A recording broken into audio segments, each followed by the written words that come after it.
जय श्री कृष्णा। राधे राधे। जय हो आंवलिया देवता की जय। जय हो विष्णु भगवान की जय। जय हो माता लक्ष्मी की जय। जय हो कार्तिकेय राधा दामोदर भगवान की जय।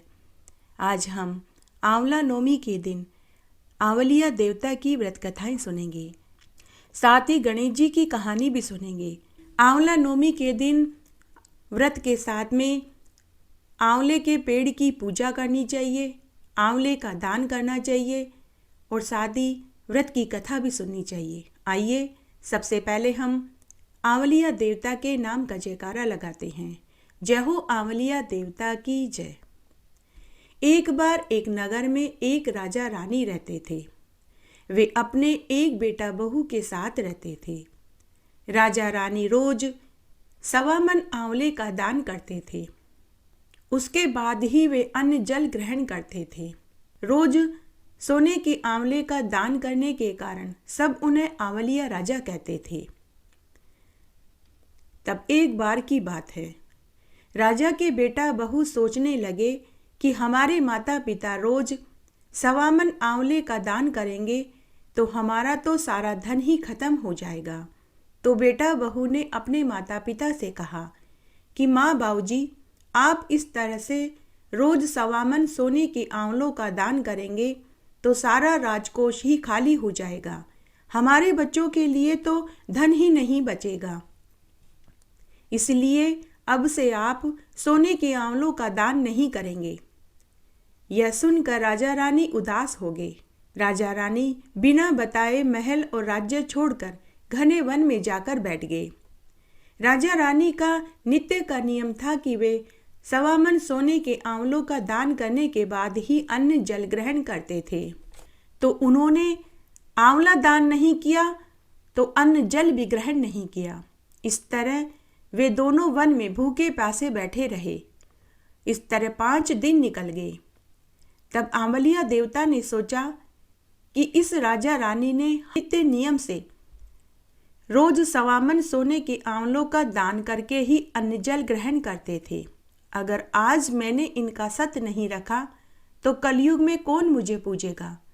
तब आंवलिया देवता ने उसी रात्रि को उस वन में पहले जैसा राज्य खड़ा कर दिया, पहले जैसे महल मालिये बना दिए और वन में सोने के आंवलों के सैकड़ों पेड़ उगा दिए।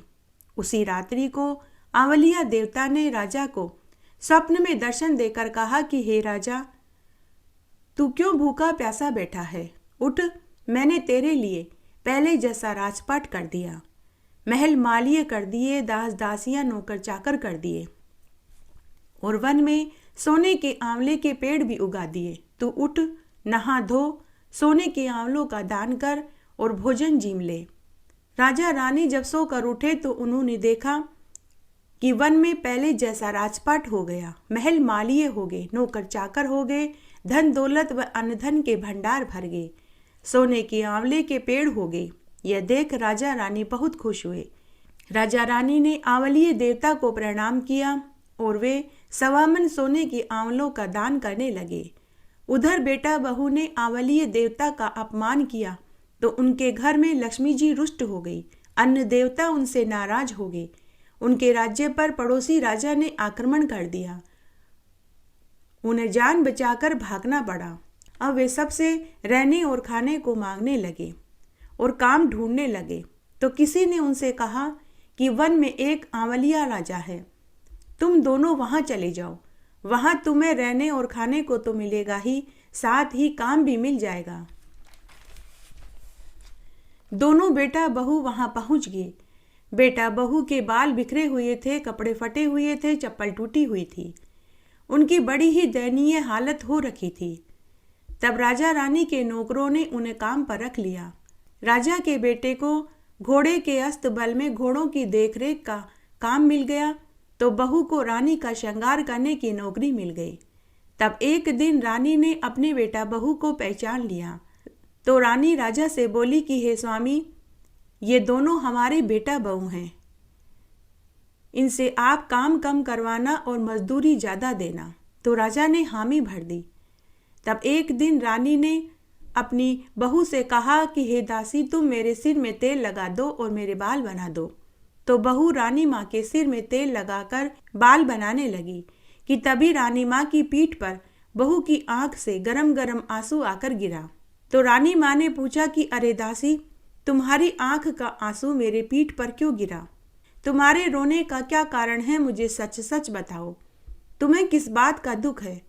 तो बहू बोली कि हे रानी माँ, जैसा मस्सा आपकी पीठ पर है, ठीक ऐसा ही मस्सा मेरी सासू माँ की पीठ पर भी था।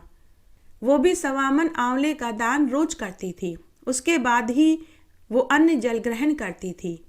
लेकिन मैंने और मेरे पति ने मेरे सास ससुर को सोने के आंवलों का दान करने से उन्हें मना कर दिया, तो वे न जाने कहाँ चले गए। हमने उन्हें बहुत ढूंढा, लेकिन वो कहीं नहीं मिले।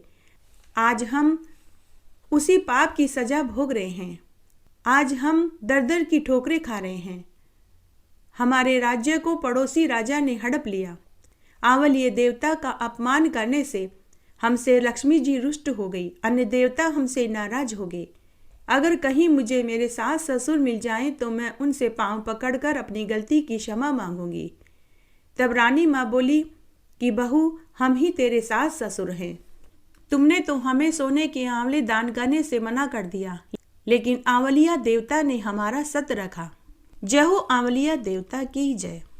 पुराणों के अनुसार एक बार जब पूरी पृथ्वी जल प्रलय में डूब गई, कहीं भी जीवन का नामो निशान नहीं था, तब प्रकृति के कर्ता धर्ता ब्रह्मा जी कमल पुष्प पर विराजमान होकर कड़ी तपस्या में लीन हो गए।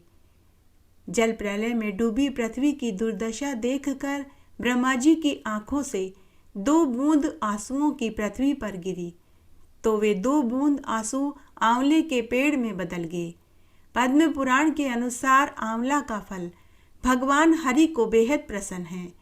इसीलिए अगर मनोकामना पूर्ति के उद्देश्य से हरि पर कार्तिक मास की नवमी पर आंवले का फल चढ़ाया जाए तो मनुष्य की सभी मनोकामनाएं शीघ्र पूरी हो जाती है।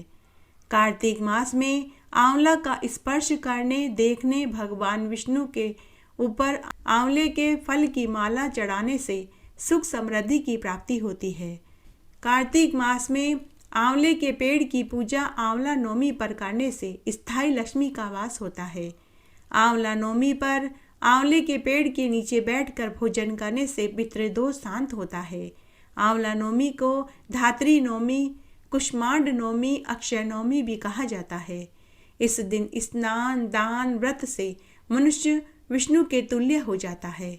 आंवला नवमी पर आंवले के पेड़ की पूजा करने, 108 परिक्रमा करने से गोदान करने जितना फल मिल जाता है। इस वृक्ष के मूल में विष्णु जी, स्कंद में रुद्र और शाखाओं में मुनिगण, टहनियों में देवी देवता, पत्तों में वसु, फूलों में मुरुगण, फलों में प्रजापति और जड़ में ब्रह्मा जी का वास होता है। आंवला नवमी की व्रत कथा सुनने के बाद गणेश जी की कहानी जरूर सुननी चाहिए। आइए अब हम गणेश जी की कहानी सुनते हैं। एक बार एक नगर में एक सेठ था। वह भगवान गणेश जी का परम भक्त था। वह हर बुधवार को गणेश जी की पूजा करता, व्रत करता, 4 बेसन के लड्डू चढ़ाता और हजारे के फूल की माला पहनाता, हरी हरी दुर्वा चढ़ाता, घी का दीपक जलाता, आरती करता। तब एक बार उसकी निस्वार्थ सेवा से गणेश भगवान प्रसन्न हो गए। उन्होंने सेठ को एक रात्रि को स्वप्न में दर्शन देकर कहा कि अरे सेठ, मैं तेरी पूजा से प्रसन्न हूँ, तू अपने लिए कोई वरदान मांग ले। तो सेठ ने स्वप्न में ही कहा कि हे भगवान, हे ईश्वर, आपका दिया हुआ मेरे पास सब कुछ है, धन दौलत, बीबी बच्चे, ऐशो आराम सब कुछ है।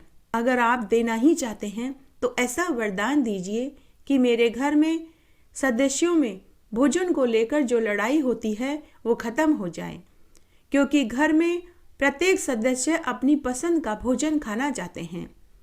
तब गणेश भगवान समझ गए कि सेठ क्या कहना चाहता है। तब गणेश भगवान ने कहा कि हे सेठ, मैं तेरे सिरहाने एक कढ़ाई रख रहा हूँ। इस कढ़ाई में से तू जो भी चीज मांगेगा वही बनकर आ जाएगी। दूसरे दिन जब सेठ सोकर उठा तो उसे अपने स्वप्न वाली बात याद आई। तभी उसने सिरहाने पर देखा कि एक पीतल की बहुत सुंदर कढ़ाई पड़ी थी।